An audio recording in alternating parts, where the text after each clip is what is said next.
नमस्कार, गोल चक्र के YouTube चैनल पे आपका स्वागत है। अमेरिका और ईरान के बीच जो युद्ध चल रहा है, इसमें लगातार हमलों की इंटेंसिटी अमेरिका के तरफ से भी बढ़ाई जा रही है और ईरान के तरफ से भी उसी तरीके से हाई इंटेंसिटी के साथ पलटवार किया जा रहा है।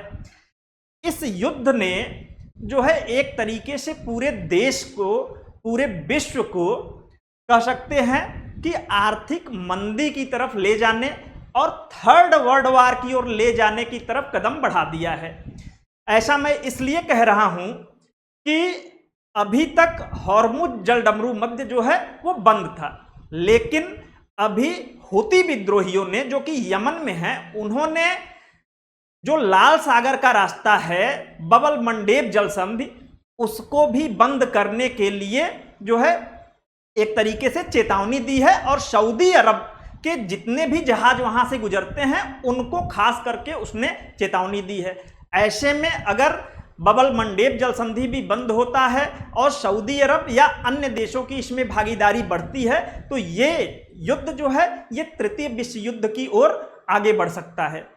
आज हम लोग जो अमेरिका ईरान युद्ध हम लोग कह रहे हैं, तो इसमें हम लोग एक तरीके से पूरा विश्लेषण करेंगे कि इसमें इस युद्ध का मोटिव क्या है, भारत पे इसका क्या प्रभाव है, वैश्विक प्रभाव क्या है। तो इन चीजों पे हम लोग आज चर्चा करेंगे। तो सबसे पहले हम लोग देखते हैं जिसको अमेरिका और ईरान का युद्ध हम लोग कह रहे हैं। ये युद्ध वास्तव में इजराइल और ईरान के बीच में शुरू हुआ था। 28 फरवरी को इजराइल और अमेरिका ने मिलकर ईरान पर हमला किया था। वहां से इस युद्ध की शुरुआत हुई। इजराइल, इसमें 3 पक्ष शामिल थे, इजराइल, अमेरिका और ईरान। अब हम लोग देखते हैं एक एक पक्ष को कि उनका क्या मंतव्य है।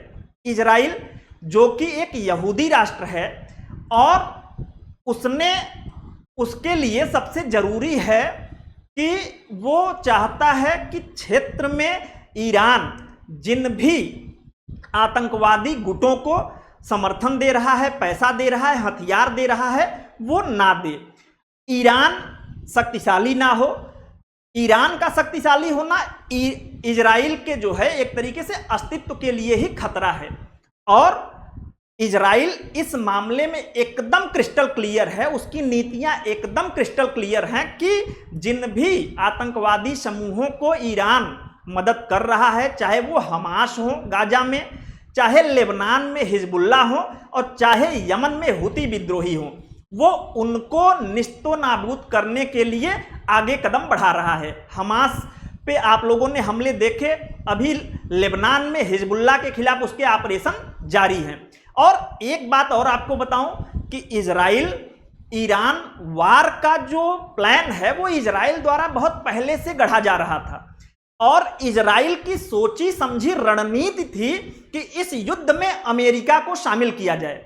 अभी जो आप वार देख रहे हो इसमें केवल अमेरिका और ईरान के बीच वार देख रहे हो, इजराइल साइड हो गया है। इजराइल ये बहुत पहले से चाहता था कि अमेरिका इस युद्ध में शामिल हो और ईरान पे बड़े हमले किए जाए ताकि ईरान 10, 20, 50 साल पीछे चला जाए और इजराइल के लिए जो खतरा है वो टल जाए। अब हम लोग ईरान के पक्ष को और अमेरिका के पक्ष को समझ लेते हैं। तो अमेरिका का जो पक्ष है, अमेरिका सबसे बड़ी चीज है कि अमेरिका इस युद्ध में कूदा। उसने कहा कि ईरान जो है परमाणु बम बना रहा है और हम उसको परमाणु बम नहीं बनाने देंगे। वो एक तरीके से चौधरी वाली भूमिका है अमेरिका की। वो स्वयं परमाणु बम से संपन्न है लेकिन ईरान को परमाणु बम नहीं बनाने देना चाहते। दूसरा अमेरिका का मोटिव था कि जो ईरान है उसकी मिसाइल और ड्रोन कैपेबिलिटी को वो एक तरीके से कैप लगाना चाहता था कि आप इससे दूरी के मिसाइल नहीं बना सकते। जैसे अमेरिका ने एक तरीके से ईरान से मांग रखी कि आप जो भी मिसाइल या ड्रोन टेक्नोलॉजी बना रहे हैं उसकी दूरी सीमित होनी चाहिए। लेकिन ये युद्ध जो है जैसे जैसे बढ़ता गया, अभी ये मुद्दे शिफ्ट होते गए और अभी हरमुज जलडमरू मध्य के खुलवाने को लेकर ये युद्ध लड़ा जा रहा है। ईरान द्वारा लगातार हरमुज जलडमरू मध्य में जहाजों पर हमले किया जा रहा है। चूंकि हॉर्मुज जल डमरू मध्य से 20% तेल और गैस का वैश्विक जो है व्यापार होता है, तो उसके बंद होने से पूरे विश्व पे जो है, पूरी विश्व की अर्थव्यवस्था पे इसका प्रभाव पड़ता है। ईरान के साथ क्या है कि ईरान पे हम लोग अगर देखें तो ईरान के ऊपर यह युद्ध एक तरीके से थोपा गया है। अमेरिका और इजराइल ने इसमें पहले हमला किया, उसके बाद ईरान को एक तरीके से पहले परमाणु जो है मामले पे, फिर बाद में जो है ये मामला जो है एक तरीके से शिफ्ट होता जा रहा है। पहले परमाणु बम को लेके ट्रंप धमकी दे रहे थे, उसके बाद मिसाइल और ड्रोन टेक्नोलॉजी को लेके, अभी जो है हॉर्मुज जल डमरू मध्य को लेके। तो ईरान जो है अपनी संप्रभुता के लिए लड़ रहा है। हाँ, ईरान से एक चीज है कि ईरान भी एक गलती कर रहा है कि ईरान को भी क्षेत्रीय स्थिरता को बनाए रखने के लिए हमास, हूती और हिजबुल्लाह जैसे जो आतंकवादी संगठन है जो कि इजराइल के लिए खतरा है, इनको जो है सपोर्ट नहीं करना चाहिए। ईरान को भी एक तरीके से अपनी, अगर जिस तरीके से वो संप्रभुता की रक्षा के लिए लड़ रहा है, तो ऐसे ही आतंकवादी समूह जो होते हैं वो किसी देश की संप्रभुता का हनन करते हैं तो वो प्रॉब्लम क्रिएट होती है। जैसे पाकिस्तान प्रायोजित आतंकवाद से हम स्वयं प्रभावित हैं, भारत स्वयं प्रभावित है, तो आतंकवाद के किसी भी रूप का हमारे द्वारा समर्थन नहीं किया जाता, भारत द्वारा समर्थन नहीं किया जाता। लेकिन फिर भी ईरान पर ये जो हमले हो रहे हैं, अब इसके हम लोग वैश्विक प्रभावों को देख लेते हैं। तो इसके जो वैश्विक प्रभाव हैं इसको सबसे पहले समझते हैं कि जो हॉर्मुज जल डमरू मध्य है, यहां से दुनिया का 20% व्यापार होता है, तेल और गैस एनर्जी सप्लाई होती है। ये एनर्जी सप्लाई से भारत, जापान, ऑस्ट्रेलिया, चाइना और यूरोपीय देश सबसे ज्यादा लाभान्वित होते हैं। लेकिन यहां से पिछले, जब से ये युद्ध शुरू हुआ है फरवरी से, तब से ये रास्ता बंद है और पूरे देश में एक तरीके से पूरे विश्व में एनर्जी क्राइसिस चल रही है, जिसके कारण जो आर्थिक मंदी है वो भी बड़ी तेजी से देशों में देखी जा रही है। महंगाई अपने चरम पे है, ठीक। और इसका जो सबसे बड़ा भुक्तभोगी है वो जो तेल आयातक देश हैं, जैसे भारत हो गया, चीन हो गया, इनके ऊपर इसके वैश्विक प्रभाव ज्यादा हैं, ठीक। इसके अलावा ये जो वार चल रहा है, इसका एक वैश्विक प्रभाव ये भी है कि इसमें अगर और भी देश इन्वॉल्व होते हैं, जैसे सऊदी अरब इन्वॉल्व होता है, या और देश जैसे ब्रिटेन इन्वॉल्व होता है, फ्रांस इन्वॉल्व होता है, तो ये कहीं ना कहीं तीसरे विश्व युद्ध की ओर जा सकता है, ठीक। इसके अलावा हम लोग वैश्विक प्रभाव में देखेंगे कि संयुक्त राष्ट्र जैसी जो संस्था बनाई गई, जो कि वैश्विक शांति के लिए बनाई गई है, आज उसकी प्रासंगिकता एकदम शून्य हो चुकी है। वो एकदम आज के जो वैश्विक शक्ति संतुलन है उसके दृष्टिकोण से देखा जाए तो उसकी प्रासंगिकता ही समाप्त हो चुकी है। इसलिए अगर ये युद्ध समाप्त होता है तो संयुक्त राष्ट्र जैसी जो संस्थाएं हैं उनको एक तरीके से रिफॉर्म किया जाना चाहिए और वर्तमान का जो शक्ति संतुलन है उसके हिसाब से उसको रिफॉर्म किया जाना चाहिए, ताकि भविष्य में इस प्रकार के युद्ध ना हो। क्योंकि संयुक्त राष्ट्र को हम लोग लगातार देखते आ रहे हैं, चाहे रसिया यूक्रेन का मामला हो, चाहे अमेरिका ईरान युद्ध का मामला हो, वो संस्था एकदम बेकार पड़ी हुई है। 4 साल से रूस यूक्रेन युद्ध हो रहा है, उसको रुकवा पाने में असमर्थ है। अमेरिका ईरान के युद्ध को रुकवा पाने में असमर्थ है। ईरान द्वारा लगातार खाड़ी देशों में, Bahrain, Qatar, Kuwait, Saudi, UAE, तमाम देशों में अमेरिकी ठिकानों पर लगातार हमले किए जा रहे हैं।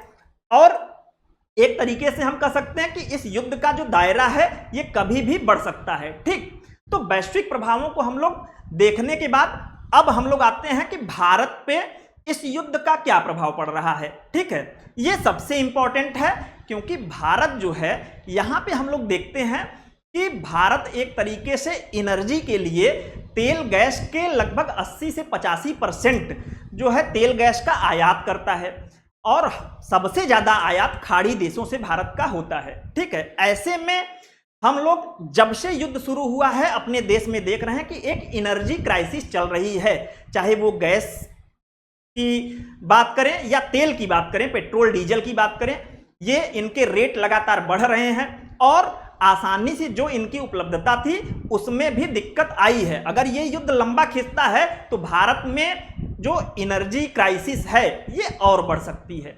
दूसरी चीज कि अमेरिका द्वारा लगातार ईरान में हमले किए जा रहे हैं। ईरान में चाबहार बंदरगाह का विकास जो है किया गया है, जिसमें एक कह सकते हैं टर्मिनल है, शाहिद बहिश्ती पोर्ट, उसको भारत ने डेवलप किया है, जिसमें भारत का लाखों करोड़ों रुपए लगा है और वो 10 साल के लिए उसको रेगुलेट करने का अधिकार भी भारत सरकार को मिला हुआ है। अमेरिका द्वारा चाबहार पर भी हमले किए जा रहे हैं। ऐसे में जो भारत के लिहाज से देखा जाए तो चाबहार बंदरगाह जो स्ट्रेटजिक रूप से बहुत ही महत्वपूर्ण है, उस पे हमले कहीं न कहीं भारत के लिए ये एक खतरा है और इससे न सिर्फ भारत की कनेक्टिविटी जो मिडिल ईस्ट के देशों से है, जिसके थ्रू भारत अफगानिस्तान होते हुए मध्य एशिया और यूरोप और रूस तक जाने के लिए रास्ता अपना देख रहा है, ये रास्ता भी कहीं न कहीं बाधित हुआ है। इसके अलावा भारत पे अन्य प्रभाव में देखेंगे कि जो खाड़ी देश हैं इनके साथ हमारे व्यापार बहुत ज़्यादा होते थे, आयात निर्यात बहुत ज़्यादा होते थे। जैसे हम लोगों के साथ जो यूएई है, इसके साथ भारत का एक तरीके से दूसरा सबसे बड़ा आयात निर्यात होता था।